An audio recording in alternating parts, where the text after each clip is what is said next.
Yeah, you like the track layout so far this year? Yeah, it's been really good. I think going to San Diego, I think the track became not necessarily more tricky, but you look at the layout, it was pretty simple. There was no real rhythm lane, but we had the big quad jump, which was really the only rhythm lane, but we jump in and we jump out. But they have actually been able to keep the moisture in there pretty dang good for it being dry the whole time. And some of the key berms before the quad section and before the whoops, they were in the shade all day, so they stayed wet. Yeah. So those berms were actually getting super chewed up and ruddy. So I think it made for a great track. It was a lot tighter than Anaheim too. Yep. Yeah, even when you have these little open areas, when a track's tight like that, there's not much room for breathing because you're trying to get traction, like you're basically pinned the whole time. So it was definitely a little bit more cramped feeling the track, but I think the stadium isn't necessarily the biggest either. Yeah, right when I sat down, I that was the first thing I noticed. I'm like, this stadium's way smaller. But for the fans' perspective, it was sick. There wasn't a bad seat in the house. Like every seat had like an awesome view of the track for sure. Yeah.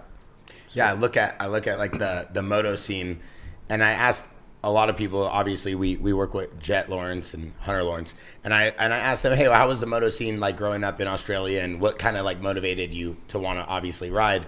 And Twitch always brings us so much insight when it comes to riders. But like for you, growing up in Germany, what was like the motivation to want to become like one of the best ever in Supercross motocross? Well, so my dad actually, when I was born, we lived on property and we had a little track. My dad had a little team and they were all locals. Like my sister actually raced quads, and we had a couple of friends that lived really close by. And I think it was, Eastern Germany was very motorcycle oriented. And then, how rad would it have been if you would have became a quad racer? Dude, that would have been sick, right? And funny enough, like one of the winters, like there were a few years where it was really bad weather in Germany. Like we had, almost not 3 feet of snow, but like enough to where we took ATVs and quads out. We were towing each other we had fire hoses. We were building jumps on the snowboard and everything. And because it was so harsh in the winter, my property or my dad's property was supposed to be kind of like a Suzuki hub where people can come and ride all kinds of different bikes. Like we just had bikes to ride, 250, 450 quads, whatever.